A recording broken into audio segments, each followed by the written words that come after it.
de conocimiento de las instituciones de educación superior a su entorno.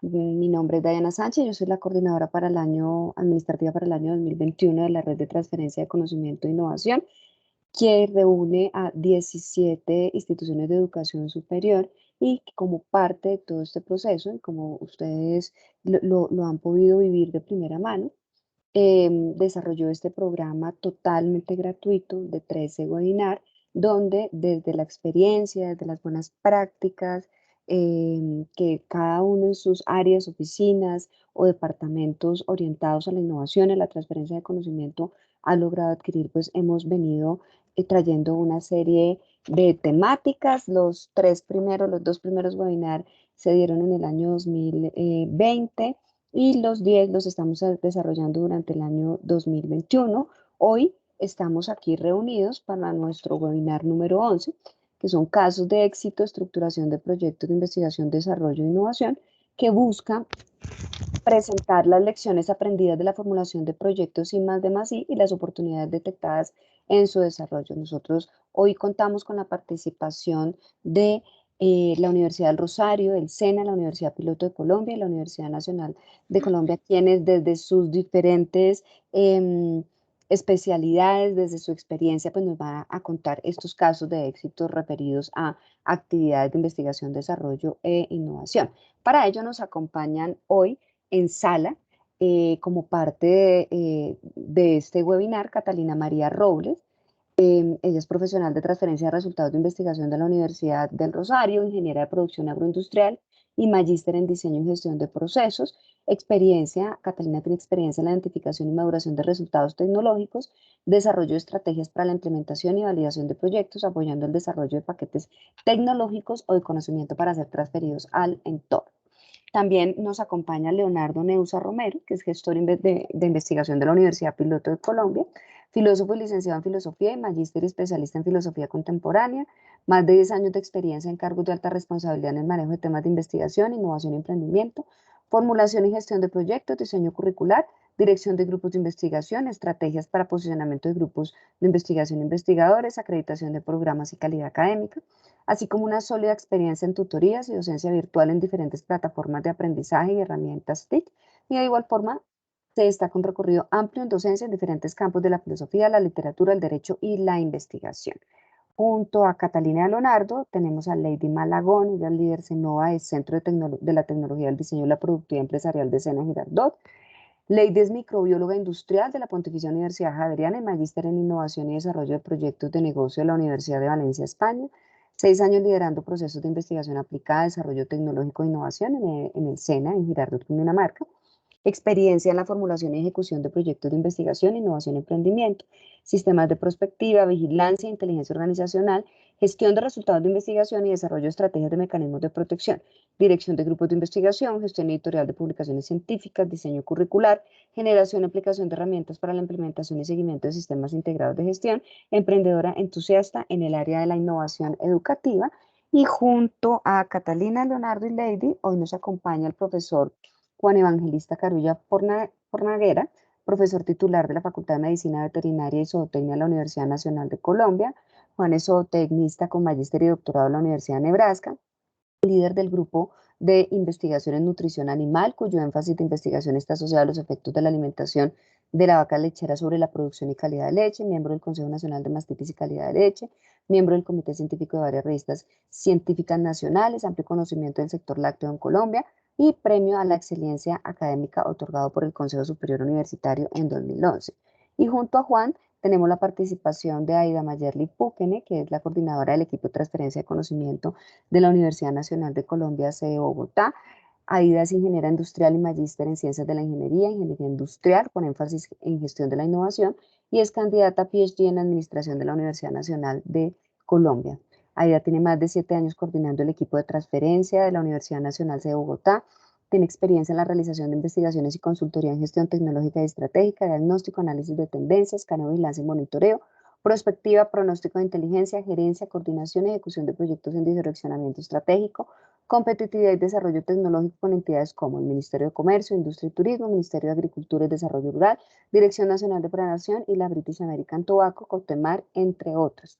pues con Aida cerramos este nutrido e interesante grupo que hoy nos va a contar esos atajos, esas buenas prácticas, esas lecciones, esas experiencias en el desarrollo, en la formulación, desarrollo, ejecución y evaluación de proyectos de investigación, desarrollo e innovación como casos de éxito desde las diferentes universidades. Y de paso, de una vez aprovechamos la oportunidad para invitarlos a nuestro webinar número 12, que es el próximo 27 de octubre, el miércoles 27 de octubre a las 4 de la tarde, que nos va a contar sobre casos de éxito de nuestras instituciones miembros en procesos de comercialización de tecnologías. Entonces, de antemano les extendemos la invitación. Como han sido en estas oportunidades, enviamos el link de conexión, el formulario para inscripción. Hoy al final de la jornada también lo estaremos enviando. Y con esto pues terminamos la presentación, la introducción general de nuestro webinar.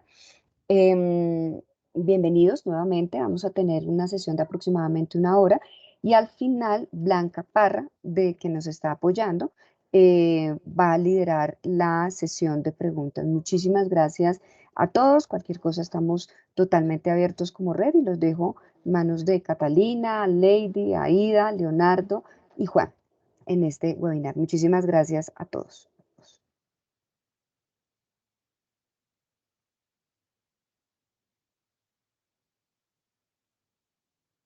¿Listo? Listo, Aida. Bueno, muchísimas gracias, Dayana, por la presentación. Y pues bueno, nuestro webinar el día de hoy tiene por objetivo presentarles las lecciones aprendidas de formulación de proyectos de investigación, desarrollo e innovación y las oportunidades detectadas pues, en su desarrollo. Para ello, entonces, traemos 5 casos, pero de 4 instituciones, en donde cada uno de ellos pues aplica un sector productivo específico, tiene unos alcances diferentes y una complejidad diferente, pero es con el ánimo de que se pueda mostrar esa diversidad que hay en la ciencia, la tecnología, la innovación, en todos estos procesos de transferencia, que no importa el tamaño de los proyectos, sin embargo, nuestro objetivo siempre será transferir y beneficiar tanto a los sectores productivos sociales, pues para el desarrollo social que necesitamos en nuestro país. Entonces tenemos en la primera medida la Universidad del Rosario nos va a contar sobre un proyecto específico en salud de Hidrapedia. También tenemos a la Universidad Piloto con 2 proyectos de carácter social, el SENA con un proyecto tecnológico y finalmente la Universidad Nacional con un proyecto enmarcado en el Sistema General de Regalías, en donde se trabajó varios de los ejes, tanto tecnológico, social y pues de crecimiento productivo. Entonces, bienvenido a la Universidad del Rosario. Gracias, Aida. Pues bueno, en estos minuticos vamos a hablar sobre un desarrollo que se hizo en la Universidad del Rosario para el sector salud por el doctor José Miguel Suescún. Este proyecto inicia teniendo una problemática general, ya que las enfermedades, sobre todo en niños, las enfermedades diarreicas, son la segunda mayor causa de muerte en niños menores de 5 años. Son enfermedades que son prevenibles y que también son tratables. Estas matan alrededor de 525,000 niños menores de 5 años cada año. Y en todo el mundo se producen aproximadamente 1.700 millones de enfermedades diarreicas infantiles cada año. La diarrea es una de las principales causas de malnutrición de niños menores de 5 años y en las cuales pues un acertado manejo hídrico por parte de los profesionales de salud cobra una vital importancia, ya que le permite evaluar al médico el tipo de deshidratación, si es leve, moderada o severa, y el tratamiento para el mismo, realizándolo los cálculos del volumen de líquido que se tienen que administrar de manera oral como endovenosa, que se necesitan para restaurar ese equilibrio en el equilibrio líquido hídrico conveniente en un niño o en una niña por esta afección. Adicionalmente, pues en la época en la que se desarrolló también se vio la necesidad del desarrollo pues de esta aplicación, se veía que no se encontraban herramientas que apoyaran sobre todo a estos clínicos en el cálculo de los líquidos para hidratar a un niño en cualquier grado de deshidratación, para que pudiera tomar decisiones rápidas. Es así como el doctor José Miguel Suescún Vargas, después de varios años de atención a niños con deshidratación secundaria a enfermedades diarreicas agudas y una trayectoria en docencia con estudiantes de pregrado, desarrolla también Hidrapedia, la primera aplicación móvil de la universidad, totalmente gratuita y ya disponible para su descarga, para apoyar a estos profesionales del sector de salud, como pueden ser pediatras, especialistas pediátricos, médicos familiares y médicos generales, para el manejo de los pacientes en el tratamiento de niños con deshidratación. Esta aplicación se logró gracias al arduo trabajo y la validación constante de una guía inicial como prototipo, como material educativo que trabajó el doctor Suescún, hasta el punto de servir como el principal insumo para el desarrollo de esta aplicación. Realizando posteriormente, pasando pues ya a la búsqueda de financiación en convocatorias sobre todo internas de la universidad, en la cual pues se conformó también un equipo de apoyo al equipo científico para el asesoramiento del desarrollo tecnológico, la traducción de las variables detectadas a un lenguaje de código, la definición de requerimientos tecnológicos para obtener la aplicación, la cual fue evaluada, protegida y traducida a otros idiomas para ampliar su uso y pues ya finalmente poderla dejar disponible en la App Store para su uso gratuito, y apoyo al médico tratante para el cálculo de los volúmenes de líquidos tanto orales como endovenosos. Esta aplicación cuenta con una interfaz que por medio del peso, la edad y el estado de hidratación de los niños o las niñas permite orientar un plan de hidratación a utilizar y los diferentes volúmenes a emplear para restablecer el estado hídrico de los niños. También tiene la opción de programar alarmas para recordar la supervisión del plan empleado en cada uno de los niños o niñas en el tratamiento, y también permite acceder a tablas de apoyo y referencias bibliográficas, y pues esto ha permitido que a la fecha tenga más de 10.000 descargas, principalmente en países pertenecientes al continente latinoamericano. Durante el desarrollo y el apoyo de esta iniciativa, pues queremos resaltar las siguientes lecciones aprendidas para este tipo de proyectos, ya que sobre todo el desarrollo de las aplicaciones, ya que estas aplicaciones hace parte de una de las tendencias actuales para cada sector. Entonces, pues la primera es que se pueden generar impacto con soluciones simples, contextualizadas y con un enfoque internacional. Aquí es clave realizar validaciones constantes con los usuarios de interés de los desarrollos que se vayan a implementar. La conformación de un equipo de un nivel básico de conocimiento técnico que pueda apoyar al equipo científico es necesario para para que este tipo de proyectos lleguen a feliz término. No solo porque el lenguaje científico, sino que el lenguaje tecnológico requiere cierta traducción para el desarrollo como de las apps, y pues también el conocimiento de los permisos que se requieren en nube, los costos asociados que puedan tener cada una de estas plataformas. Las cuales también deben pues contemplar sobre todo los costos asociados sobre todo a los requerimientos de cada una de las apps, para hacer subidas a cada canal, y por ejemplo en qué canal se va a subir, si va a ser uno institucional o si se va a pagar un proveedor adicional al mismo. También tener una comunicación clara con el proveedor alrededor de los requerimientos técnicos, tanto de la institución como del canal que se va a utilizar para comunicar la aplicación, y que esto permita una migración adecuada también del proyecto.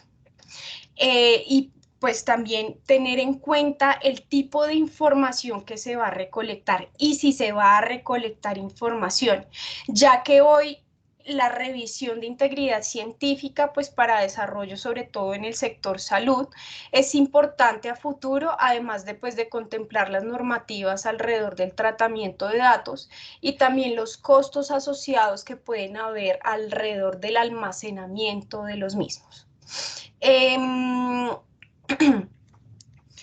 Bueno, y ya para finalizar, pues contemplar la propiedad intelectual siempre como una herramienta de apoyo en estos proyectos, ya que te permite evaluar los activos intangibles que hacen parte de estas iniciativas para apoyar, promover y aplicar también pues el uso de los mismos. Alrededor pues de estos temas de propiedad intelectual consideramos claves los dos siguientes recomendaciones: los contratos, sobre todo con los que se suscriban con los proveedores, procurar que siempre incluyan cláusulas de indemnidad, de originalidad de las obras, y sobre todo de respeto a los derechos morales. Y la segunda, que aunque sobre todo estas obras que vienen por parte de derechos de autor, aunque se protegen en el momento de la creación de la misma, institucionalmente pues se recomienda su registro. Con esto ya finalizamos y le damos pues también ya ahorita el espacio a mi compañero de la Universidad Piloto para que les muestre los proyectos. Muchas gracias, Catalina. Listo. Bueno, buenas tardes para todos. Yo el día de hoy voy con dos proyectos. El primero, que se llama Modelo Alternativo de Inclusión e Innovación Productiva, más desde un enfoque desde la parte rural, y un segundo proyecto que va a ser desde llamado Transformación del Esquema de Reciclaje en Bogotá Región, su sigla TERP, desde un enfoque más urbano. ¿Listo? Estos dos proyectos pues están enmarcados dentro de lo que va a ser la construcción social del territorio. Esta construcción entendida, ¿me ayudas, Lady, con la siguiente, por favor? Entendida como, digamos, como el saber hacer de la Universidad Piloto, a través del cual los proyectos de investigación, desarrollo e innovación, que desde la investigación y acción participativa, desde una perspectiva interdisciplinar, cuentan con la participación de diferentes grupos de investigación, lo que necesariamente implica que exista una lectura ampliada de los territorios y los habitantes, ¿sí? Con el abordaje de las realidades sobre individuos y o colectividades desde el análisis, comprensión, descripción y relación de prácticas, interacciones, motivaciones, intenciones, significados y sentidos de los actores estudiados. Esta construcción nosotros la entendemos como con un enfoque desde un territorio, vista desde 4 dimensiones: la dimensión social, económica, ambiental, política, en donde afectan factores exógenos y endógenos, y que finalmente nosotros las dinamizamos desde nuestras 5 líneas de investigación, donde beben los núcleos problemáticos, ¿sí? Y los campos de acción de trabajo. Así pues, esta interdisciplinaridad posibilita centrar los análisis en la red de significados, significantes, representaciones e imaginarios históricos territoriales, patrimoniales, culturales, etcétera, logrando la comprensión de los elementos fundamentales de las comunidades, facilitando de esta manera la transferencia de un conocimiento positivo basado en un proceso de reflexión, debate y construcción colectiva de saberes. Es así como construimos lo que va a ser un perfil de los proyectos de investigación en el marco de la construcción social del territorio en la Universidad Piloto. Primero, estos proyectos deben o entienden el territorio como medio innovador para la organización y las comunidades. Segundo, ofrecen imágenes de la realidad de los territorios para facilitar la comprensión de los habitantes a partir de la observación del participante. Tercero, atienden necesidades propias del territorio identificadas colectivamente en esa articulación entre los habitantes locales y los participantes del proyecto. Cuarto, incluyen diseño y ejecución participativa de acciones que tienen origen y se construyen desde el territorio con la comunidad o actores territoriales. Quinto, evidencian procesos de transformación e impacto que permiten contrastar cómo mejora el territorio luego de la intervención que ha hecho la universidad. Sexto, generan y adaptan e implementan resultados de innovación social que pueden ser productos, servicios, etcétera, para que sirvan como beneficio a partir de la solución o problemática, que respondan a la problemática presentada. Séptimo, facilitan la participación de múltiples actores y redes en el desarrollo del proyecto. Y octavo, impactan los territorios tanto a nivel de comunidades como organizaciones en términos de calidad de vida, empoderamiento, apropiación social, sostenibilidad, que son los indicadores de innovación social, que los vemos aquí en la siguiente diapositiva, como esos indicadores, ¿sí?, que determinan puntualmente lo que va a ser ese impacto social, como calidad de vida, empoderamiento, apropiación social, sostenibilidad, replicabilidad y escalabilidad, etcétera. Listo. Todo esto desde donde lo generamos. Todo esto se articula desde lo que vamos a conocer como el sistema de investigación para la innovación piloto.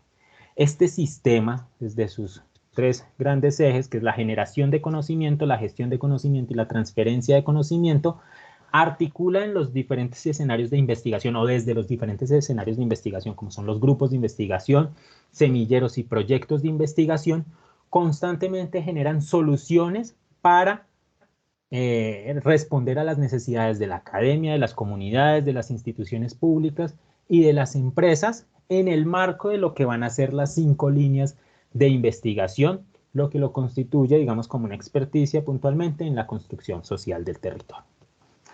Veamos entonces ahora uno de esos proyectos estándar, que para nosotros es, pues, digamos, como uno de los proyectos más grandes, un macroproyecto que se llama Modelo Alternativo de Inclusión e Innovación Productiva, el cual inició más o menos en 2014 y culminó, pues, con sus diferentes etapas en 2019, ¿sí? Este proyecto, al ser un macroproyecto, ha tenido presencia en diferentes municipios. Ha estado en Girardot, estuvo en Biotá, tuvo participación muy pequeña aquí en Cazuca, en Bogotá, y estuvo finalmente en Paipa, en el municipio de Paipa, desde sus diferentes ejes. ¿Qué entendemos por este modelo? Entonces, por modelo entendemos la construcción de una imagen del territorio desde su realidad. Por alternativo, entendemos la lectura propia y desde el territorio a partir del conocimiento de los habitantes. Es un modelo inclusivo porque participa en un diálogo constante entre actores, generando así, desde la historia, el presente y el futuro, una nueva resignificación del territorio.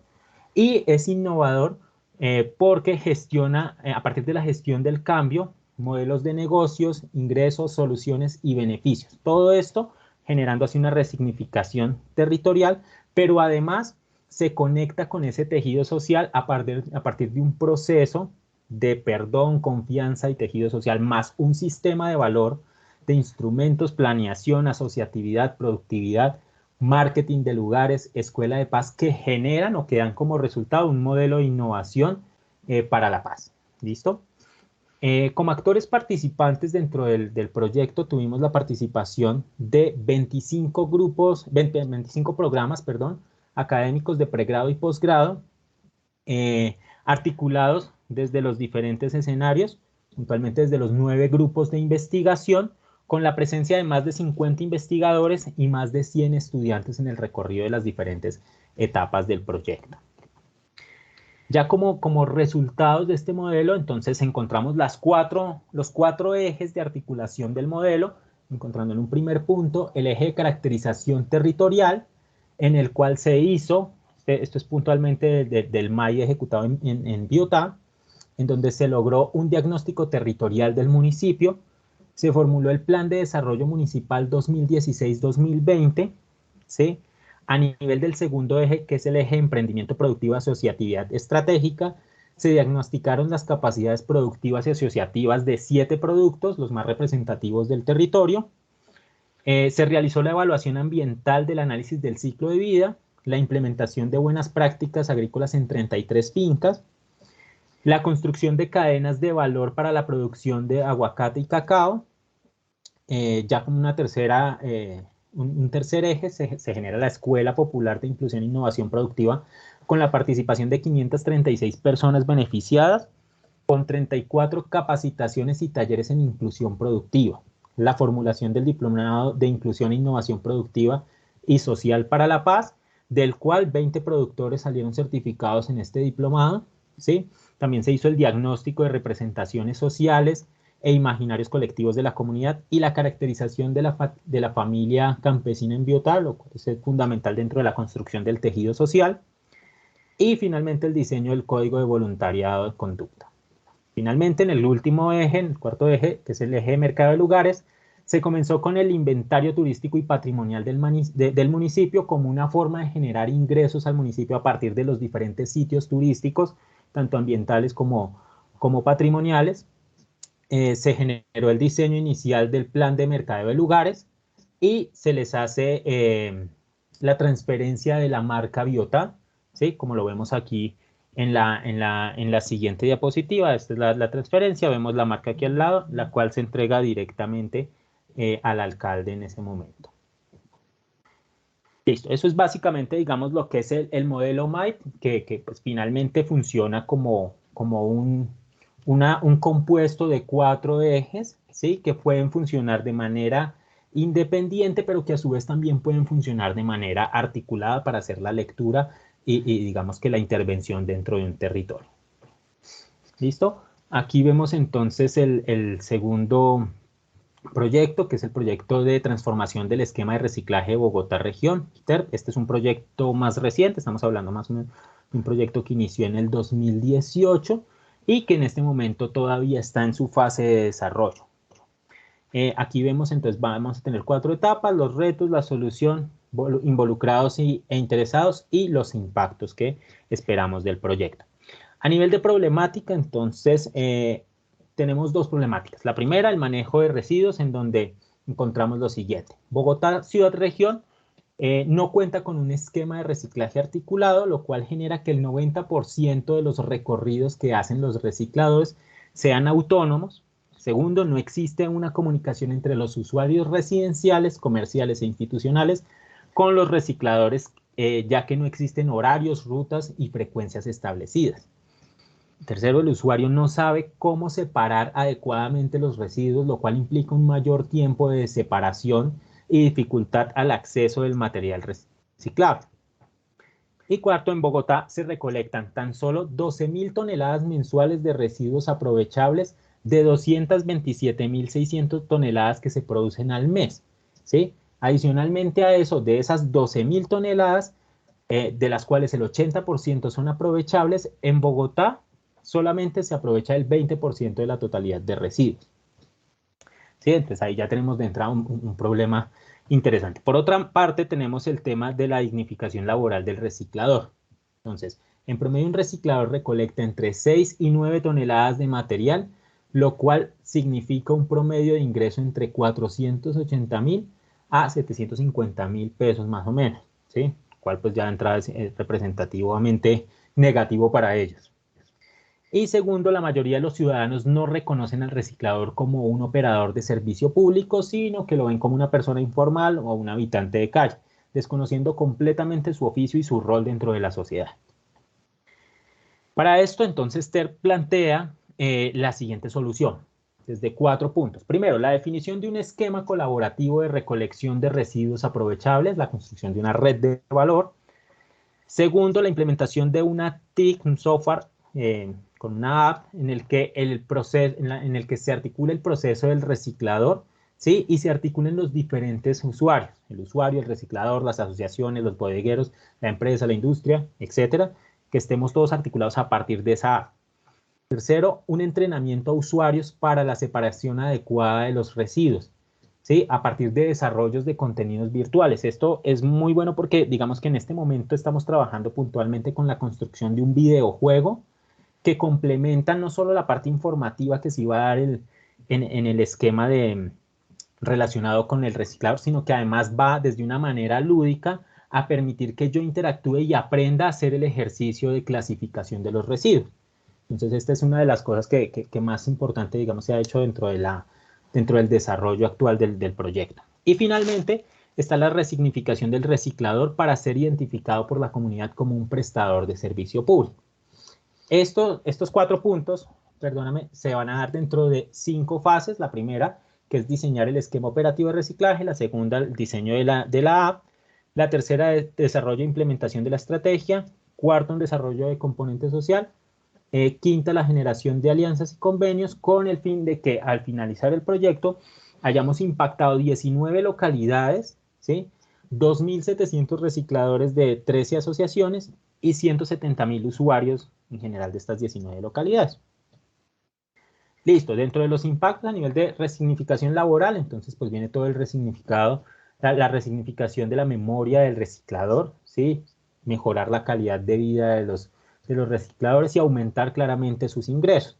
A nivel de entrenamiento, esperamos capacitar a esos 170.000 usuarios que hacen parte de esas 19 localidades, la divulgación de estas rutas y horarios de recolección, lo que permite, pues, digamos, generar esa cercanía entre el usuario y el recolector, obtener convenios suscritos con los diferentes tipos de usuarios para una mejor recolección, tener, digamos, de manera directa las preguntas, quejas, reclamos y felicitaciones que se generan y poder hacer planes de mejora de manera directa.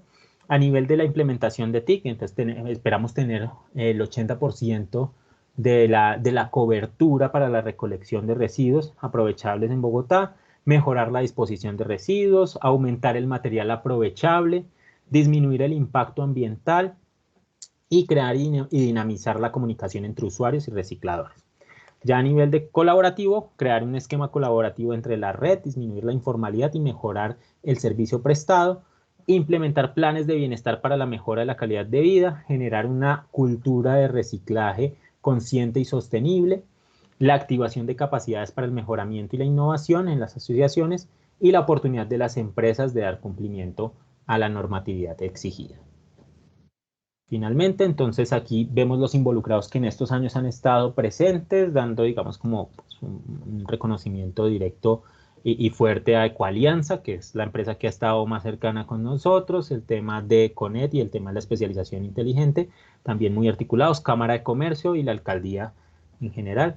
Están el grupo de interesados a nivel privado y a nivel público, con los que esperamos articularlos en algún momento. Como les decía, este año pues, nos acabamos de presentar a la convocatoria del Sistema de Gestión de Regalías de Medio Ambiente, con el fin de poder obtener recursos. Entonces, ahora los dejamos con un video, digamos que habla en viva voz lo que son estos 2 proyectos.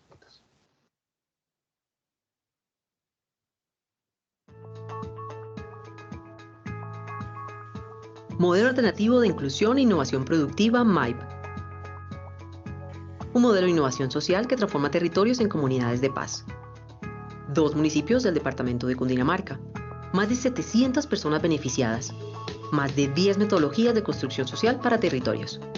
Desde hace más de 50 años, la Universidad Piloto de Colombia ha estado comprometida con el territorio nacional, haciendo presencia en municipios y departamentos como facilitador en la integración de actores para aportar al desarrollo regional a través de la identificación de necesidades del territorio, definición de acciones realizables y medibles que se construyen y gestionan desde los habitantes locales, generación de impactos a corto, mediano y largo plazo.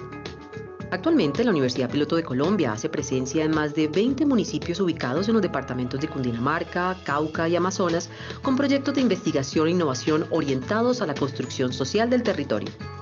Si los habitantes del territorio comprenden la realidad, identifican sus problemáticas y construyen soluciones de transformación territorial, se generan cambios autogestionados que aportan al fortalecimiento del territorio como epicentro de paz, inclusión, bienestar y desarrollo sostenible.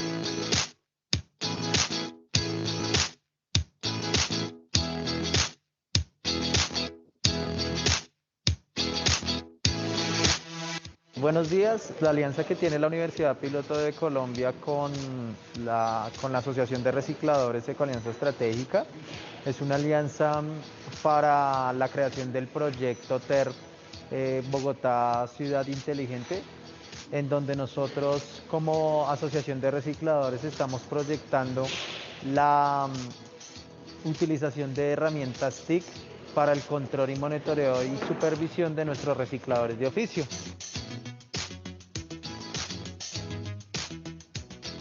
Los principales objetivos que tiene esta alianza es crear en Bogotá y en la región de Cundinamarca un sistema de control operativo para los recicladores de oficio, en donde controlemos sus rutas de recolección de material aprovechable. Lo segundo es seguir dignificando la labor de los recicladores de oficio aquí en Bogotá y en algunas partes del país, con el fin de encontrar un servicio público en la actividad de aprovechamiento que esté formalizado y reconocido a nivel Colombia. El impacto que nosotros esperamos tener con este proyecto principalmente es un impacto social y económico para nuestros recicladores de oficio y para la población recicladora con la que trabaja Ecoalianza Estratégica de Recicladores, que son más de 2.600 personas a nivel Bogotá.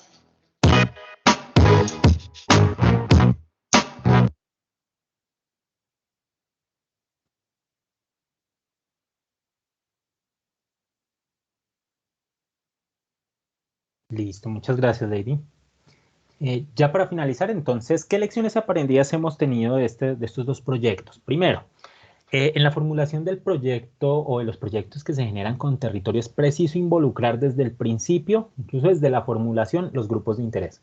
Llámese beneficiarios, llámese usuarios, llámese aliados estratégicos, llámese clientes. Siempre es importante tenerlos involucrados para que ellos sientan que el proyecto es de ellos y que el proyecto no quede ahí como a la deriva o como que nosotros estemos como investigadores rogando para que le den viabilidad al proyecto. Segundo, es preciso generar alianzas estratégicas entre lo público y lo privado para la financiación del proyecto. Un proyecto sin financiación no sobrevive y pues sabemos que las instituciones siempre tenemos ahí como necesidades a nivel de presupuesto. Tercero, es preciso que en el desarrollo del proyecto se formulen metodologías o modelos que permitan su replicabilidad.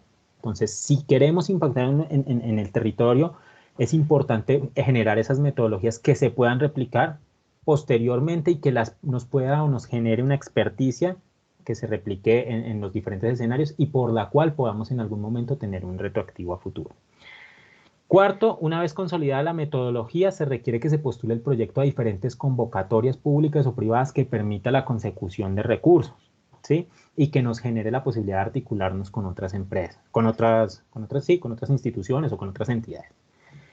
Quinto, en el territorio impactado es necesario que una vez se finalice el proyecto, se realice el seguimiento a la continuidad de los resultados y se mida el impacto. Este es un punto súper clave porque normalmente no se hace. Normalmente se deja el proyecto, pero no se le da continuidad al seguimiento y entonces todo lo que se desgasta el músculo financiero de las entidades termina perdiéndose porque los territorios no le dan avance o no tienen para mantenerlo, etcétera, entonces eso termina perdiéndose. Y el impacto es sumamente importante medirlo para saber hasta dónde llega el alcance. Y finalmente, es pertinente replicarlo. Entonces, una vez ya lo tenemos, repliquémoslo. O sea, si ya tenemos una metodología, ya somos expertos en algo, repliquémoslo en los diferentes territorios, pero ya, digamos, con mayor participación de las entidades públicas, en donde ellos efectivamente lo vean como una necesidad, y ya al ser unos expertos en la temática, podemos replicarlo sin ningún problema.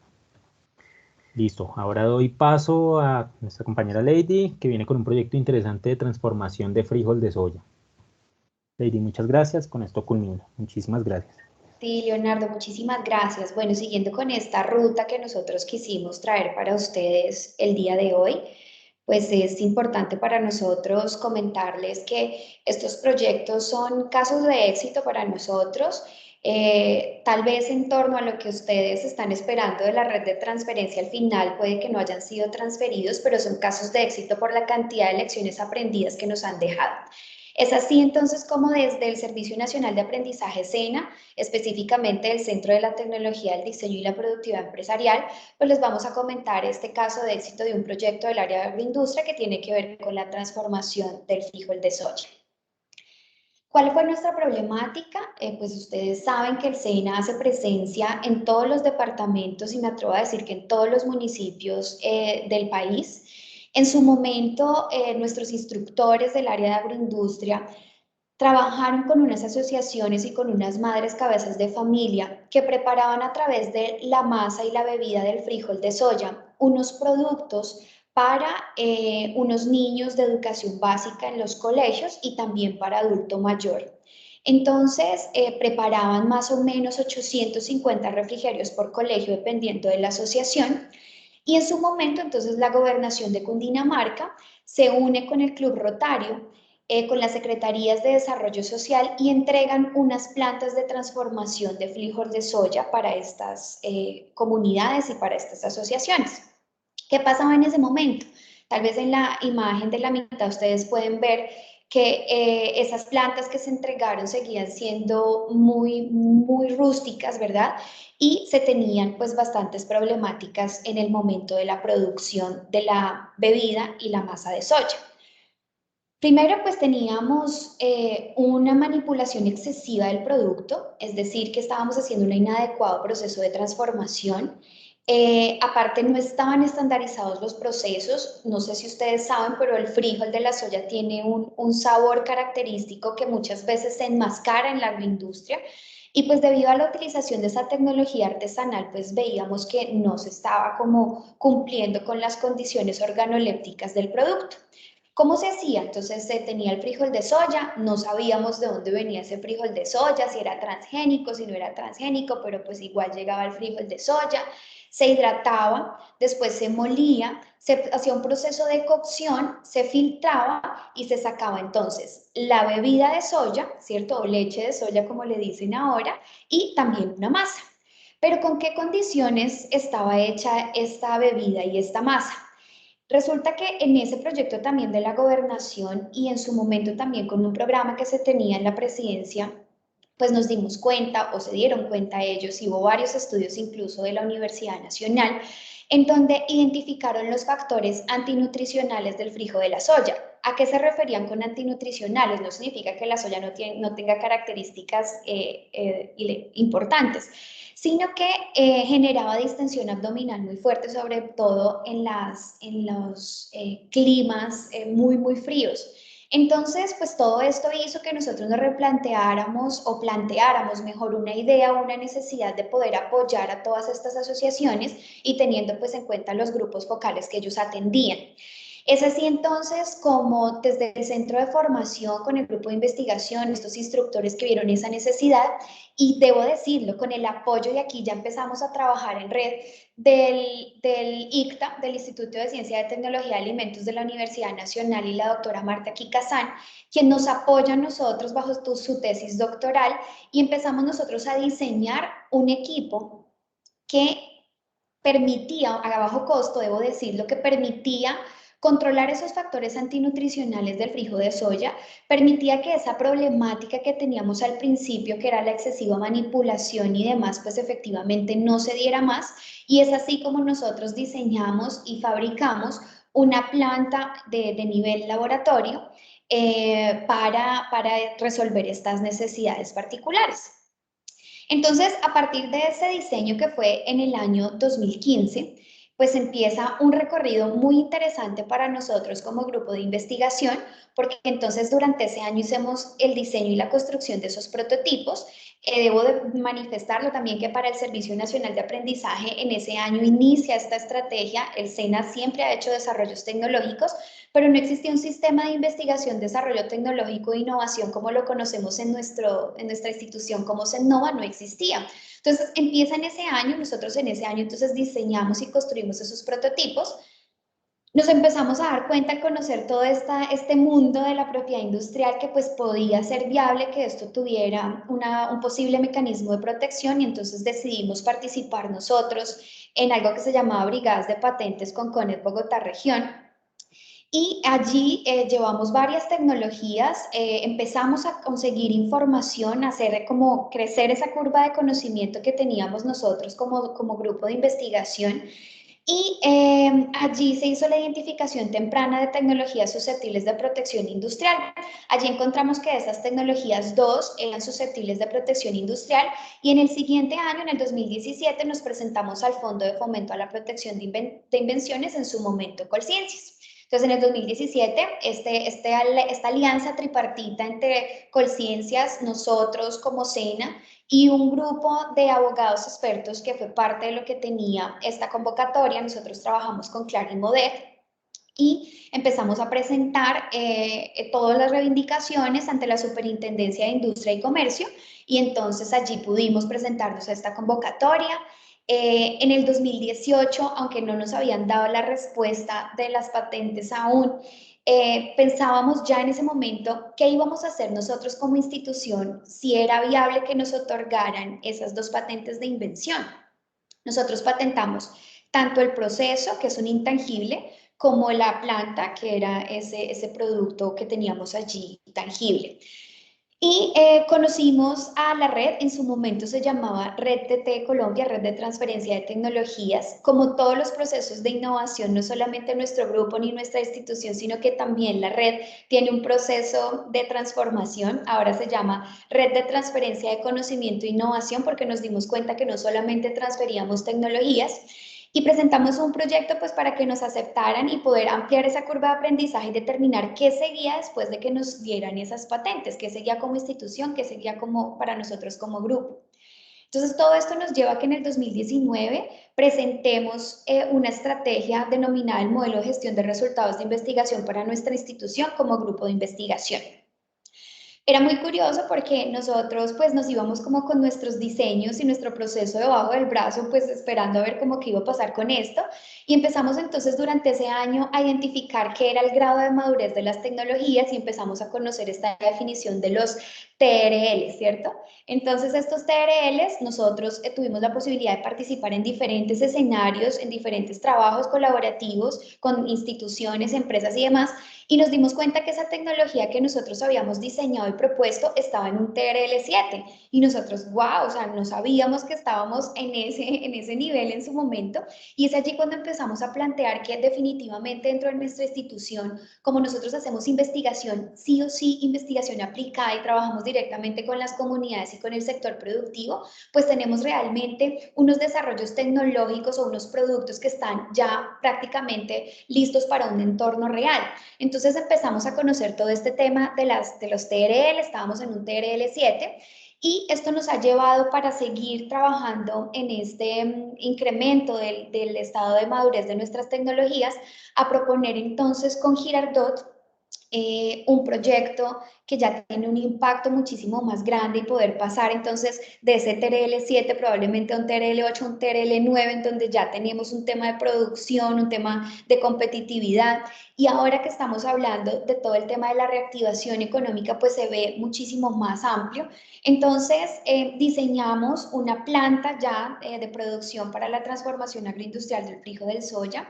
Todo esto acompañado pues de capacitación a esa población beneficiaria, la adecuación de un espacio en donde se puedan realizar los productos bajo toda la normatividad alimentaria, y empezamos entonces a trabajar con madres, cabezas de familia, con comunidades vulnerables, para que ellos aprendan todo este proceso de la transformación agroindustrial del frijol del soya, podamos obtener esas bebidas y esas masas y poder sacar muchísimos productos agroindustriales para trabajar con esas comunidades de adultos mayores y de niños en los colegios. Así que, pues, aunque a un 100% no hemos transferido esta tecnología, todavía hay varias cositas por resolver que nos hace falta también identificar y aclarar, pero sí el tema de la transferencia de conocimientos, pensaríamos que sí está, que sí lo hemos hecho durante todo este tiempo trabajando con estas comunidades. Entonces, dentro de nuestras lecciones aprendidas, pues digamos que quisimos hacer 4 fases de estas lecciones aprendidas. La primera, frente al tema de la formulación, es importante dedicarle tiempo a identificar el problema real. Muchas veces los investigadores se enamoran de su solución, pero no se enamoran del problema que quieren resolver, y esto hace que generen a veces soluciones que no le interesan a las comunidades ni les interesa al sector productivo.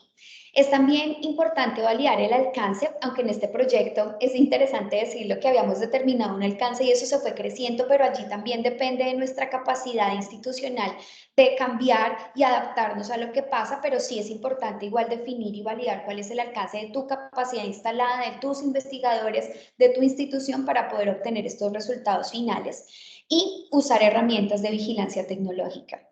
Consideramos que la vigilancia tecnológica no solamente se hace en el momento de la necesidad, de la idea, de la formulación, sino que es un eje transversal y voy a ser muy insistente en estas lecciones aprendidas en identificar o utilizar estas herramientas de vigilancia tecnológica.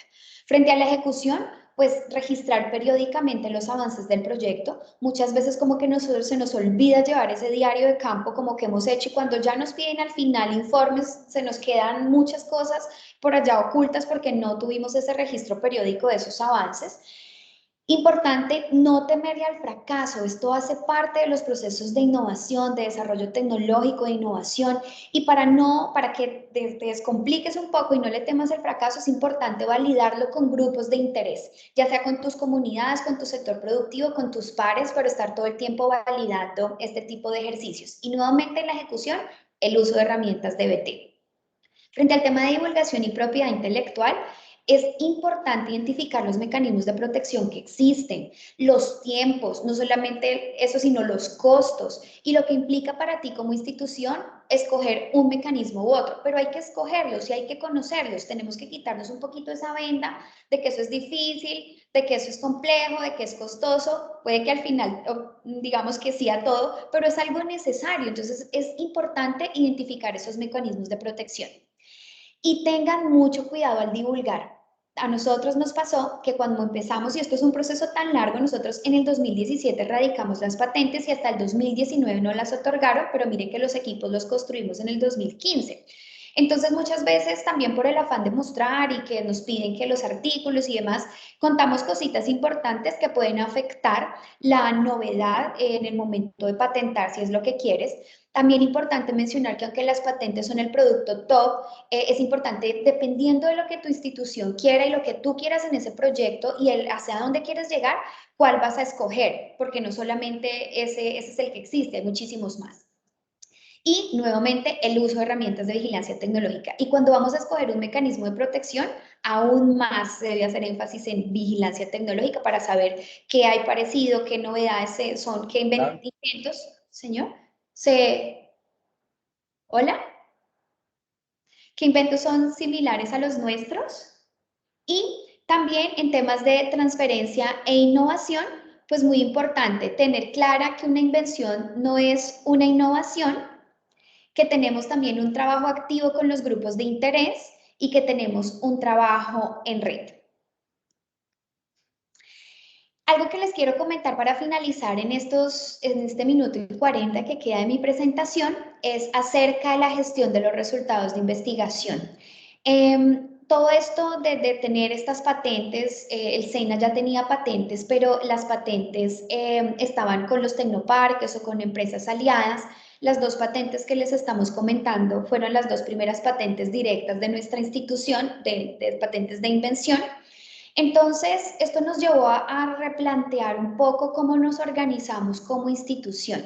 Entonces, presentamos un modelo de gestión de resultados de investigación en donde se hacía importante identificar o hacer un inventario de lo que existía, ver ese análisis de la viabilidad de los resultados, cómo se hace un proceso de aceleración de un resultado de investigación, la estrategia de transferencia y al final poder cerrar ese ciclo de gestión de la innovación.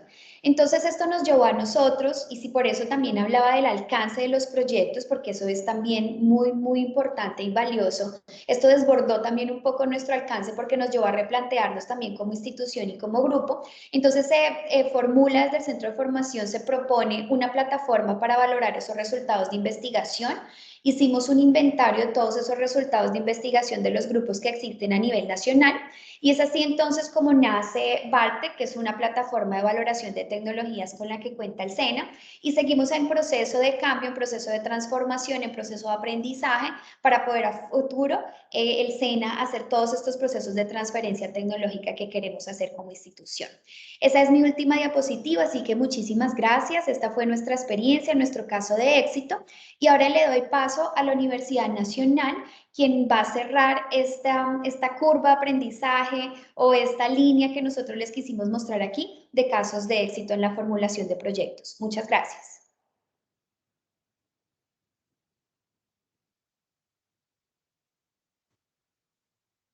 Listo, muchas gracias, Lady. Entonces le damos la palabra al profesor Juan Carulla, quien nos va a contar de primera mano como director del proyecto cuál ha sido esta experiencia.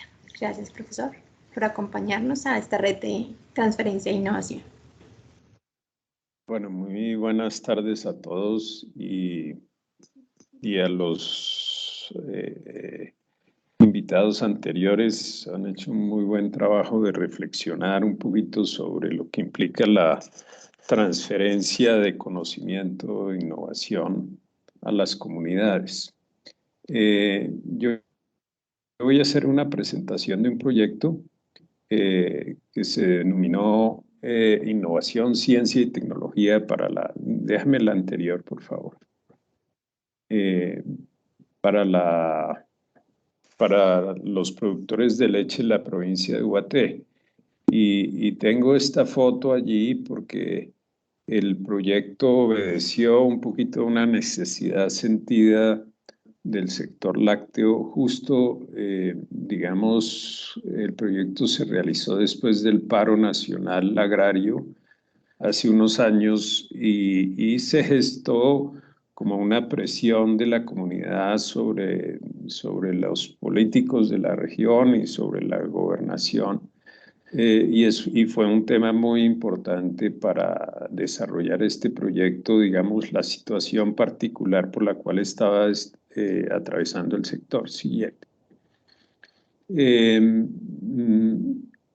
Esta realidad, digamos, del sector que aún no ha desaparecido, digamos, los pequeños productores de leche de toda la región son poco competitivos y eso en un entorno de apertura de los mercados ha generado una preocupación muy grande de cómo todas estas personas van a competir.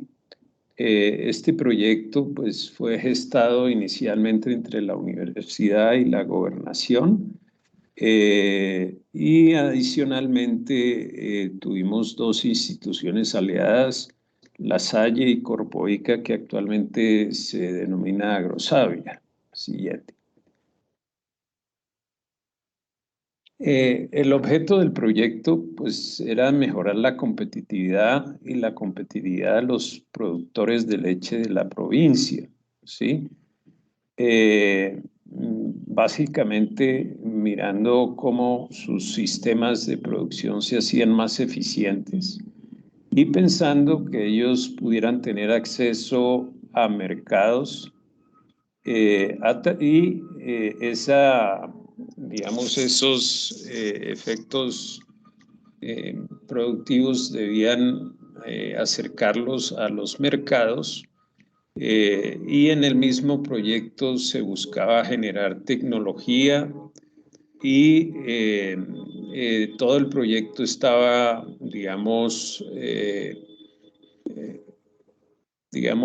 tenía un componente de asistencia técnica al campo muy fuerte. Siguiente, por favor. ¿Qué logramos y por qué se considera un proyecto de éxito? Y digamos que en primer lugar, digamos, se hizo una asistencia técnica a una gran cantidad de productores, 481 productores. Adicionalmente, digamos, se trabajó en el fortalecimiento de los centros de acopio que manejaban 23 organizaciones de economía solidaria. Y esto se hizo en un territorio, digamos, muy grande de 10 municipios. En el caso de aspectos socioeconómicos, se capacitaron 853 productores en la economía familiar y la asociatividad. Ellos aprendieron a operar sus laboratorios, se montaron laboratorios para la calidad de la leche en los 10 municipios y se capacitaron las personas para hacer esto. Y adicionalmente se les enseñó a lograr obtener una leche de muy buena calidad y entonces se capacitaron 360 personas en prácticas de ordeño. Siguiente. El proyecto además tenía un desarrollo tecnológico, se hizo investigación participativa y tuvimos allí la oportunidad de formar 11 estudiantes de posgrado, de maestría y doctorado, y en ese proceso se diseñaron suplementos alimenticios, sales minerales, un biofertilizante y un bioplaguicida, ¿sí? Y ese proyecto, como consecuencia de la actividad del proyecto en las 21 organizaciones, la leche que acopiaban esas organizaciones de 13.000 litros diarios que acopiaban cuando nosotros llegamos, pasamos a acopiar 39.000 litros con las 21 organizaciones que entraron desde el inicio. Después al final entraron otras 2 y en ellas logramos aumentar el volumen de leche acopiado cerca de 1.000 litros. Entonces eso significó, digamos, un bienestar muy importante para estas comunidades. Siguiente. Ahora, digamos, ¿qué aprendizajes sacamos de ese proyecto que duró 3 años? Digamos, lo primero que yo le hacía referencia a Aida cuando me contactó es que un proyecto no es exitoso solo por su concepción, que es la formulación, sino por todo el desarrollo, ¿sí? Y en el desarrollo, sobre todo cuando vamos a hacer transferencia de tecnología y hacer investigación participativa, yo considero que un factor de éxito para estos programas es la generación de confianza. Y confianza es una palabra que en este país es muy difícil por toda la desconfianza que hay entre los actores y las comunidades, pero es un elemento fundamental, porque esa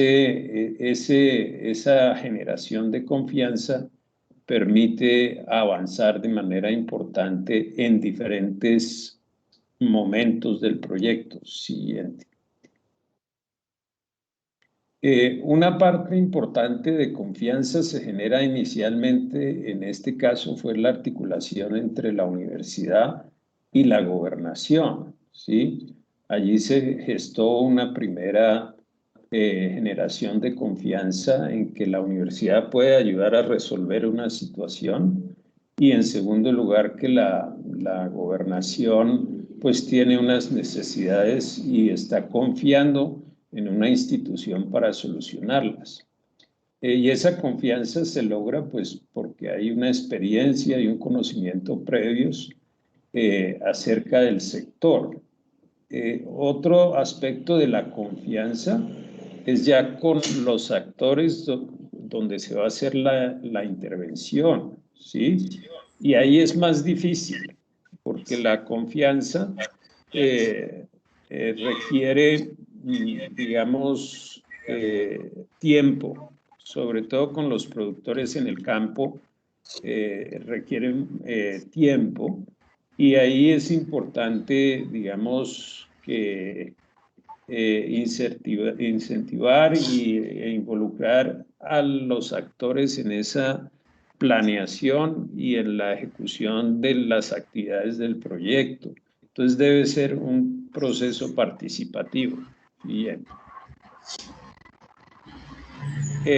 Y entonces allí debemos, digamos, una parte de la formalización es que debe ser muy claro el compromiso que cada una de las partes que se involucra en un proyecto estén claramente identificadas y que los beneficiarios sean claramente involucrados en esa formalización del proyecto, ¿sí?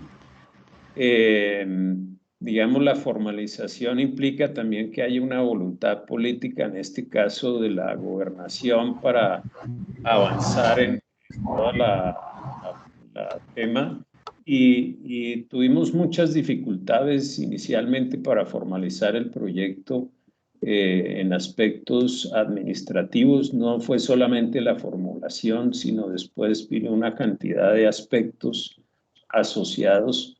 Y una parte del éxito también fue tener un buen plan operativo, un plan que nos permitiera tener metas a muy corto plazo, a mediano y largo plazo, para hacer un seguimiento adecuado al proyecto y saber que está operando adecuadamente. Siguiente. En la ejecución, digamos que es muy importante, ahí pues esta foto de alguna de las reuniones con los productores, es muy importante trabajar con ellos para que ellos sepan qué es lo que vamos a hacer y un poquito que ellos sientan que estamos trabajando con ellos y para ellos, ¿sí? Y en ese sentido de ser una construcción concertada de la intervención que se va a hacer con ellos, ¿sí? Y siempre que vamos a ir a la explotación de una persona, pues hay que consultarle. Las personas están ocupadas, tienen otras obligaciones y es su casa. Entonces hay que tener un respeto profundo por la comunidad, ¿sí? Y en ese sentido, una parte del éxito de este proyecto fue considerar a los beneficiarios del proyecto como socios del proyecto, ¿sí? Y eso es muy importante porque, digamos, eso implica que ellos tienen que entender los compromisos que hay de parte de ellos y de parte del proyecto. Y tiene que haber información constantemente que fluye del proyecto hacia la comunidad, ¿sí? Y en ese sentido es importante que haya una transparencia muy grande con eso, ¿sí? Es importante que ellos sientan que esto es genuino y no que uno va a repartir plata, porque eso es terrible, porque uno requiere que las comunidades estén dispuestas a trabajar en el proyecto. Siguiente. Lo otro que es muy importante es que uno tenga y rinda cuentas a la comunidad. Y en ese sentido nosotros íbamos semestralmente, hacíamos rendición de cuentas no solamente al financiador, sino al beneficiario. Y entonces teníamos unas metas y entonces estábamos mirando constantemente con la comunidad cómo iban avanzando esas metas que nos habíamos fijado y por eso ese plan operativo con metas a mediano y corto plazo eran muy importantes. Y este es rendición de cuentas sobre objetivos, no sobre actividades, y eso es muy importante. Entonces nos pusimos objetivos concretos en aumento de producción de leche, en mejoramiento de la calidad de la leche, etcétera, etcétera, y sobre eso rendíamos cuentas a la comunidad, ¿sí? Y siempre para que sea exitoso también, cuando una cosa no funciona, hay que mirar cómo se puede modificar, que en estos proyectos de regalías no es tan fácil, pero tenemos que tener siempre un plan B. Siguiente. Ese era de manera general, digamos, un poquito mi intervención. Un poquito, pues, señalar que pues uno hace proyectos con la gente, ¿sí? Y para la gente, porque esto es transmisión de conocimiento y entonces hay que contar con ellos y trabajamos en equipo con la gente. Gracias. Muchas gracias, profesor Juan. Bueno, entonces finalmente para cerrar nuestro webinar, básicamente como conclusión en estos casos que les hemos traído de las diferentes instituciones, básicamente vemos que esa ruta de transferencia transversal que se ha venido construyendo y que se ha venido socializando con ustedes alrededor de estos espacios, pues es transversal también a en unos pudimos ver cómo el tema de protección incide, en otros cómo todo el tema de identificación de necesidades incide, y hay varias herramientas que ya hemos compartido con ustedes y que allí se ven reflejadas. Como conclusión de todos estos procesos de innovación, pues se ve que la innovación pues no se ata a la complejidad del proyecto. En todos los niveles de proyectos, ya sean pequeños, sean macroproyectos, pues hay oportunidad para hacer innovación, que también todos esos responden a necesidades claras del entorno y requieren involucramiento de diferentes beneficiarios.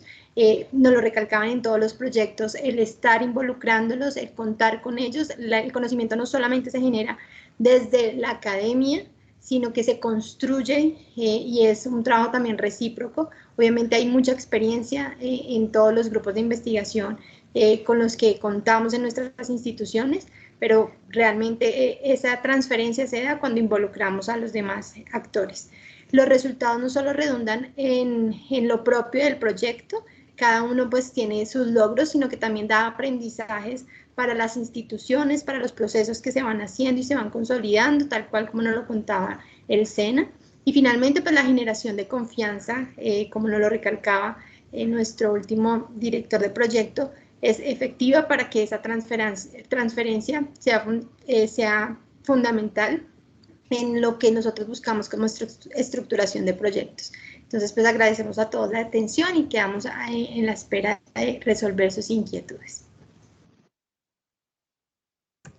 Bueno, muchísimas gracias a nuestros conferencistas de esta tarde. Muy interesante estos casos de éxito de nuestras instituciones que hacen parte de la red de transferencia. Bueno, quiero invitar a nuestros asistentes a hacer sus preguntas. Las pueden hacer en chat o pueden abrir la cámara para hacer sus preguntas a los conferencistas. Y también los invito, por un lado, a diligenciar el formulario de asistencia y evaluación del webinar número 11. Y los invitamos para que nos acompañen en el webinar número 12, que será el próximo 27 de octubre. También vamos allí a presentar casos de éxitos, esta vez en procesos de comercialización de tecnologías, que creo que esa es una de las inquietudes que tenemos una vez desarrollamos nuestros proyectos de investigación y tenemos unos productos o servicios. ¿Cómo hacemos para ser exitosos en la comercialización? Bueno, entonces, no veo manitas levantadas.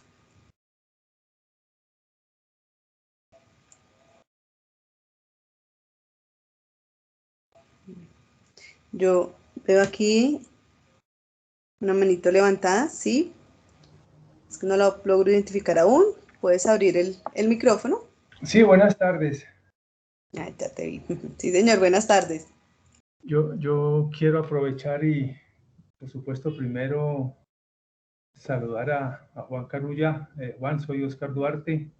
Hace tiempo que no te veía, pero entonces quiero aprovechar para hacerte una pregunta. Me pareció muy interesante la experiencia mostrada. Creo que hay muchísimas cosas por rescatar allí, pero digamos que hay un par de cosas que quisiera resaltar, y creo que fue de la forma como terminaste el asunto, que generalmente no es normal en los proyectos. Aquello de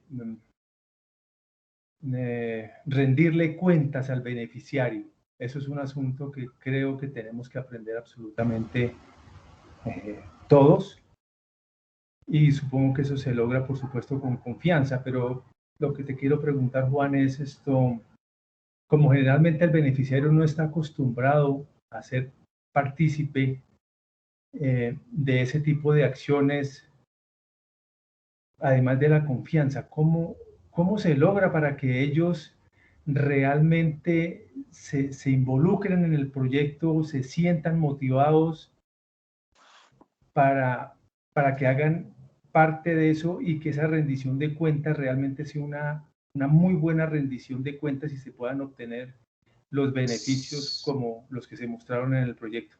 Sí, yo creo allí que hay un tema muy importante que hay que trabajar desde el inicio de la aproximación con la comunidad. Lo primero es que cuando esto eran 21 organizaciones o 22 organizaciones de 10 municipios, digamos, seleccionar esas organizaciones fue el primer paso. Allí, digamos, pues invitamos por radio, por diferentes medios a que las personas asistieran para que se vincularan al proyecto y llegaron a esa reunión, no sé, tal vez 30 organizaciones. Y lo primero, pues yo expliqué un poco el proyecto y lo que advertí es que veníamos a trabajar con ellos, ¿sí? Porque una parte fundamental a mí me parece es que entender que estos proyectos son exitosos en la medida que la comunidad se vincule con el proyecto y entienda que ellos son parte del proyecto. Entonces, en esa primera aproximación, algunas asociaciones y líderes preguntaron que cuánta plata les iba a tocar, así, de esa manera, digamos, y yo les dije que no les iba a tocar nada, ¿sí? Que yo venía a trabajar y les venía a poner trabajo, y que si querían trabajar en el proyecto, pues con mucho gusto, pues íbamos a compartir y a decir qué era lo que íbamos a hacer y los íbamos a involucrar en la ejecución del proyecto, pero que yo venía a trabajar con ellos, no para ellos, que son dos cosas distintas, ¿sí? Y allí pues hubo algunos que se retiraron de la reunión porque yo les dije que no les iba a dar plata. Y entonces quedaron pues los que genuinamente querían trabajar con el proyecto, ¿sí? Entonces ese fue un primer aspecto que yo creo que empieza a generar confianza, porque no es que vamos a repartir plata. Luego creamos una mesa de planeación estratégica, la llamamos, donde definimos con ellos hasta dónde queríamos llegar, les explicamos de acuerdo al proyecto qué es lo que se entendía como competitividad y productividad y todo eso, y acordamos un poco qué pretendíamos con el proyecto, y les dije que ellos iban a ser, pues iban a estar monitoreando y que en esa mesa íbamos a acordar cómo íbamos a hacer el trabajo, íbamos a estar haciendo seguimiento al proyecto. Y entonces fui muy juicioso con eso, porque pues hay que respetarlos, y allí cuando no estábamos cumpliendo algo, o yo les llamaba la atención o ellos me llamaban la atención sobre los diferentes aspectos que estaban o no estaban funcionando.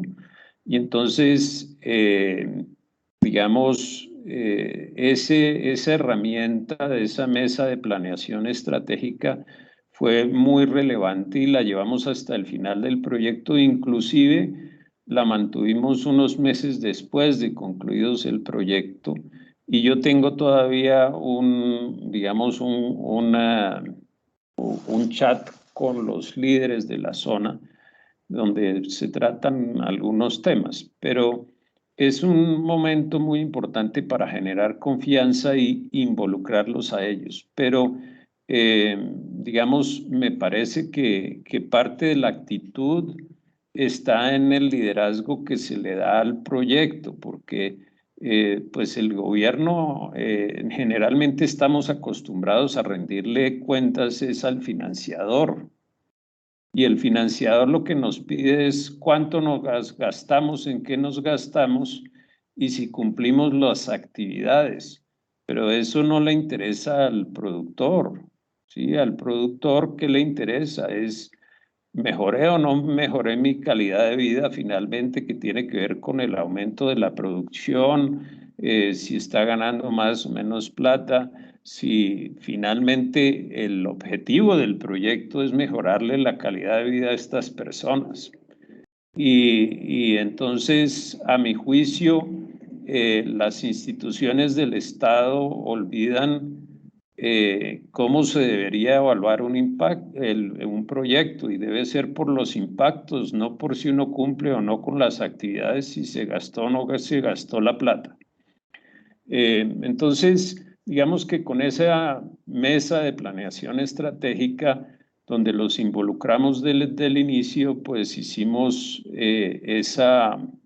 digamos, esa rendición de cuentas, y fui muy juicioso siempre en llevarles datos, estadísticas, números, para que ellos pudieran evaluar si estábamos cumpliendo o no con los propósitos del proyecto.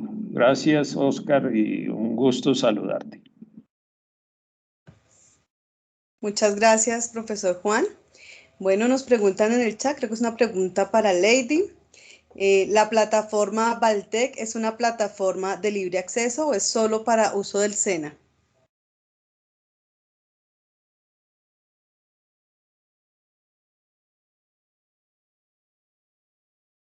¿Tienes el micrófono cerrado? Perdón, ya, gracias.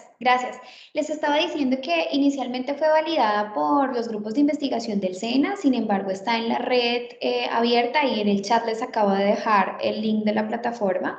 Si requieres algún apoyo para que puedas acceder, porque de pronto te hacen alguna pregunta, aunque no lo creo, de cuando vayas a crear tu usuario, que no te deje ingresar, ahí están también nuestros datos de contacto y con muchísimo gusto te podemos colaborar. Entonces ya en el chat les dejé el link de acceso. Gracias. Muchas gracias, Lady. Bueno, nos pregunta el profesor Andrés Valverde, sé que para quien quiera responder, ¿cómo se establecen alianzas una vez consolidado el proyecto con otros actores estratégicos para generar sinergias? No sé quién de nuestros conferencistas quiera responder.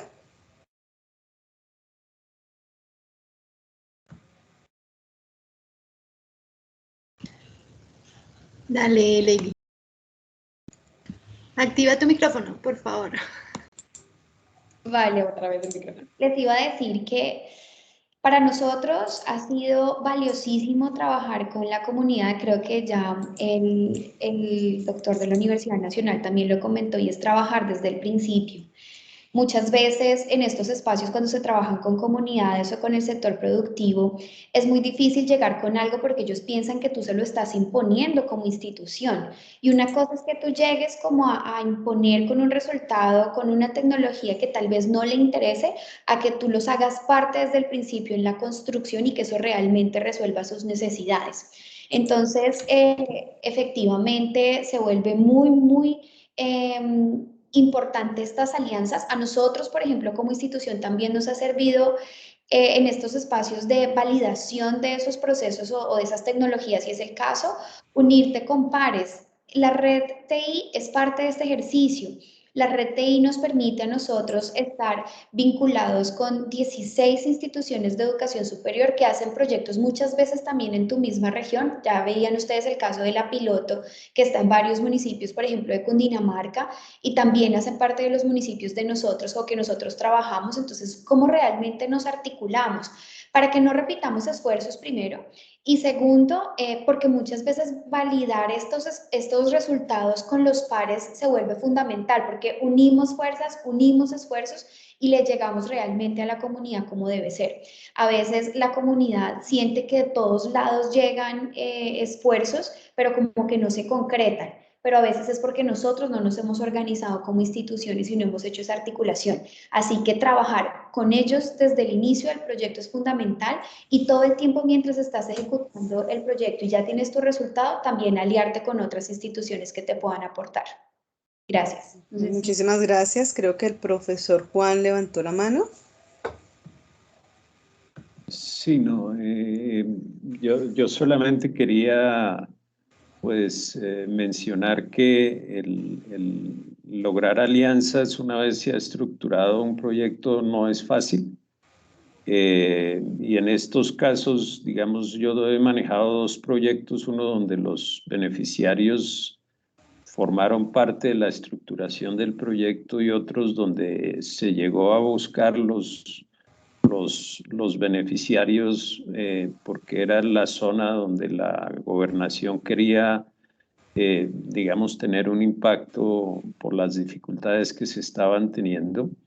Y allí la dificultad de generar esas alianzas es mayor. Y nuevamente insisto en un tema fundamental y es que es importante generar confianza.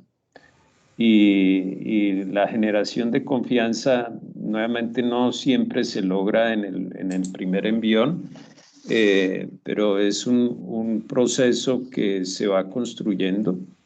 Y nuevamente creo que la rendición de cuentas, y quiero hacer énfasis en eso, para todos los aliados, porque yo le rendía cuentas pues a la gobernación, a los beneficiarios y a las otras instituciones partícipes, y eso es un tema muy importante en la generación de confianza. Gracias. Muchas gracias. Yo también tengo una pregunta, de pronto, ¿qué le recomendarían los conferencistas a nuestros investigadores a tener en cuenta desde el mismo momento en que se hace la formulación del proyecto, para que se puedan realmente construir o formular proyectos que sean exitosos? ¿Qué identifican ustedes como que son esos aspectos que no deberíamos olvidar?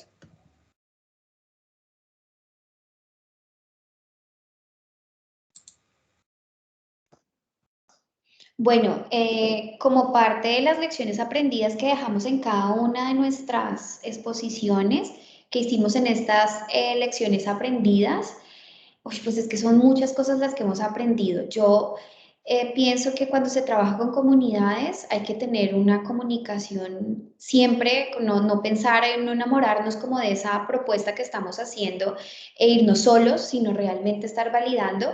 Y yo quiero insistir, sé que pues repetí muchísimo esto, pero creo que estar pendientes de lo que pasa en el mundo, de lo que pasa en el sector en el que tú estás desarrollando ese proyecto, a utilizar el tema de vigilancia tecnológica, o sea, que esto se convierta realmente en algo estratégico, ya no solo vigilancia tecnológica, sino vigilancia estratégica de tu proyecto, de tus investigadores, para que puedas, o mejor no peques en tener resultados que no funcionen, o no peques en gastar un montón de recursos económicos y recursos en talento humano que después se van a quedar en un documento, sino que también valides qué es lo que quieres hacer y estés revisando. La tecnología cambia muy rápido y sobre todo yo en lo que nosotros hicimos de estos equipos llevamos como en la versión 5.0 y la tecnología sigue avanzando, así que creo que se vuelve relevante poder estar analizando y compartiendo con tus pares y hacer de realmente la vigilancia estratégica. Cuando uno habla de vigilancia estratégica, habla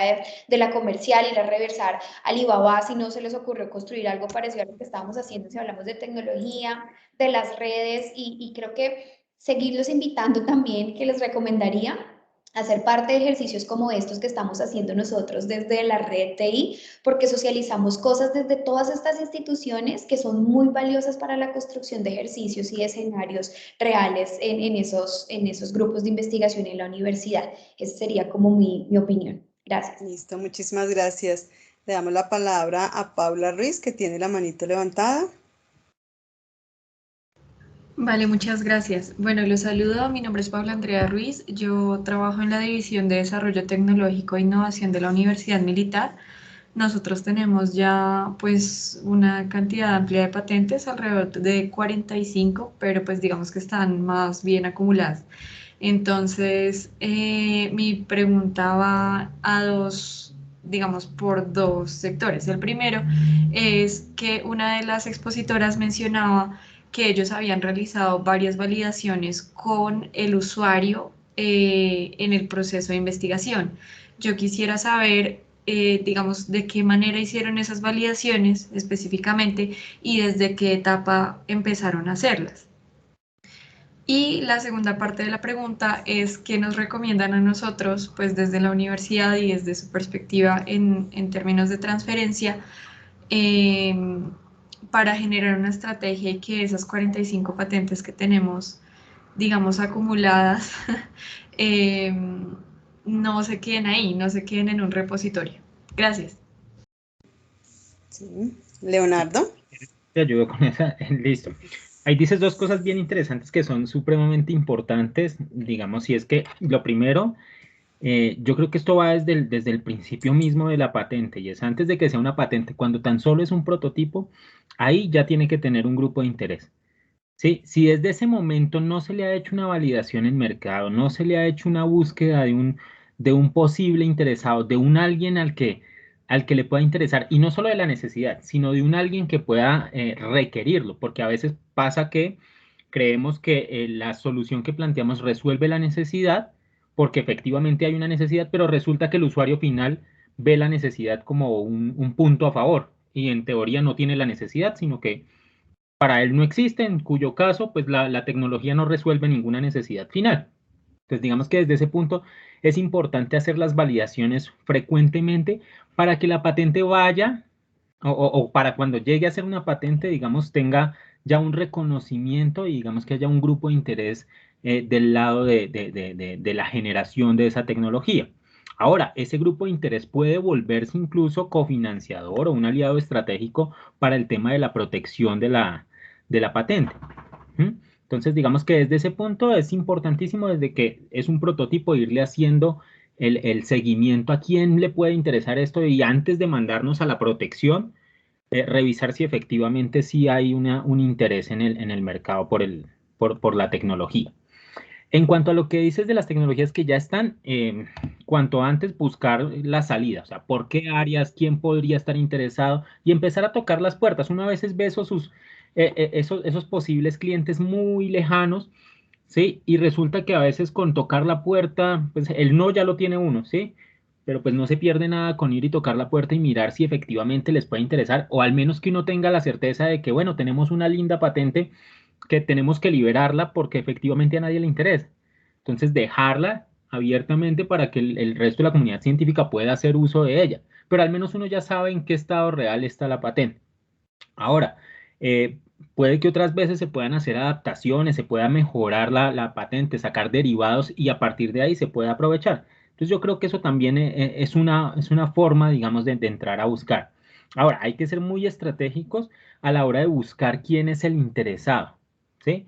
Porque no necesariamente el interesado es el usuario final, ¿sí? Sino que a veces el interesado es el que suministra productos similares y es el que tiene el capital o el recurso para poderla echar adelante. Entonces, si tengo que buscar al partner, pues ese sería el interesado en echarla a andar.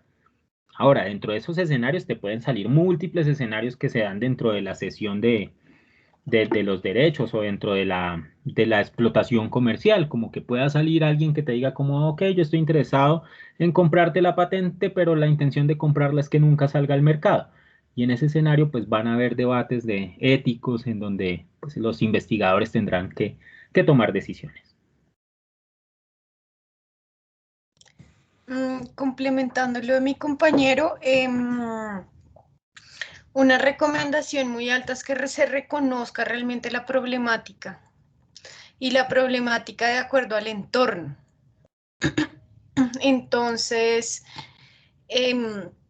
muchas veces las soluciones que se dan, pues por ejemplo, desde una patente inicial, no responden en su totalidad a esa necesidad, pero sí te pueden generar una aproximación para generar un relacionamiento que te permita apoyar o generar un beneficio alrededor de la solución o las soluciones que le plantees al entorno. Entonces, la recomendación aquí, entre más temprano comiences a validar, mejor. Las validaciones se darán por etapas. No es lo mismo, no sé, en una etapa temprana coger y hacer llamadas a, por ejemplo, validar un prototipo y también los recursos que se requieren alrededor de los mismos. Entonces, dependiendo de la etapa en la que se encuentre el proyecto, la iniciativa, se tendrá que hacer una validación diferente y con unos actores también relevantes alrededor de la cadena de valor que identifiques para cada desarrollo. Perfecto, muchas gracias. Bueno, le vamos a dar paso a la última pregunta de Carlos Gilberto Donoso. Muy buenas tardes para todos. Agradezco el espacio que nos dan para podernos encontrar. Soy líder Senova del SENA Fusagasugá, regional Cundinamarca, dedicado también a la investigación. Como tal, pues básicamente tengo una percepción con las exposiciones que se han hecho el día de hoy de que en todos los casos ha habido una intermediación con la comunidad, una afectación positiva a la comunidad, y pues estos resultados de investigación, digo yo, sin lugar a dudas deben ser compartidos con esas comunidades con las cuales se involucraron en la ejecución de los proyectos. Y desde la perspectiva nuestra como institución SENA, digamos que partimos de esa premisa. Y entonces, más que una inquietud, es una reflexión retadora en el sentido de que hay que partir de una necesidad sentida de las comunidades. Hay que partir de que los recursos para ejecutar los proyectos en realidad se pueden conseguir de diversas formas, pero debe haber un impacto real resolviendo un problema que efectivamente transforme la vida de las comunidades. Y en ese orden de ideas, pues la transferencia de los resultados debe estar orientado en esos mismos términos. No sé si hay alguna percepción de los expositores frente a esta reacción, y pues agradezco mucho cualquier apreciación frente al particular. Muchas gracias. Muchas gracias, Carlos. Le damos la palabra a nuestros conferencistas.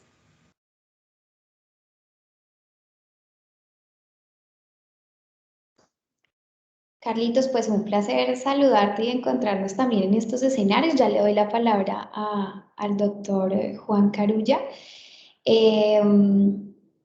Digamos que también es importante tener claros los conceptos y las definiciones de hasta dónde vamos a llegar con temas de transferencia, ¿no? Porque si es un proyecto de innovación social, el tipo de transferencia es de este estilo; si es una tecnología, la transferencia se hace en este sentido; si es solamente acerca de conocimientos, pues ya entonces hablaremos de otro aspecto, pero bajo la premisa de la que tú partes, de que si se trabaja con las comunidades, como lo decía el doctor Juan, hay que rendirles cuentas. Pues también es necesario que si tú dentro del proyecto que realizas dentro de tu institución resuelves esa necesidad, pues lo ideal o el deber ser es que se lo entregues a ellos, o sea, que eso al final llegue a ellos. No es justo que partamos de esas problemáticas, aquí adentro en estos 4 muros tengamos la solución y después no salgamos a ese mundo a entregarles esa solución. Entonces parto de esa premisa. Muchas cosas de las que podríamos nosotros hacer transferencia, eso tiene como un proceso y eso ya está inventado, por decirlo de alguna manera. Lo que pasa es que tenemos que ponerlo en práctica, sobre todo en nuestra institución. Hay varias cosas que hay que resolver en cuanto a los temas, porque aquí va muy ligado el tema de la propiedad intelectual. Entonces esas son cosas que la institución también tiene que resolver para poder llegar a esos casos de éxito de transferencia. Ojalá más adelante, Carlitos, podamos hablar y presentarnos, no en este webinar 11, sino en un webinar 13 de pronto, en donde ya estemos hablando de casos de éxito de transferencia, o sea, donde realmente lleguemos a esas comunidades con esos resultados. Gracias. Profesor Juan. Sí, no, estoy completamente de acuerdo con las reflexiones que ha hecho Carlos. Me parece que en este trabajo que hacemos es fundamental tener pues un tema pertinente y luego que ese tema pertinente termine resolviendo problemas reales de las comunidades. Y creo que adicionalmente a eso, pues nuevamente insisto, en rendir cuentas es un tema fundamental. Yo quería aprovechar también para señalar la pregunta que tú hiciste de qué elementos son claves para la formulación del proyecto. Y allí me parece que una es tener unos objetivos muy claros objetivos además que sean alcanzables, porque muchas veces hacemos cosas o planteamos cosas y después nos metemos en unos líos enormes. Segundo tema de la formulación es contar con un muy buen equipo. En este proyecto yo tenía un grupo grande de grupos de investigación que ya tenían experiencia. Luego que cada actor de los que está comprometido con el proyecto sepa sus responsabilidades.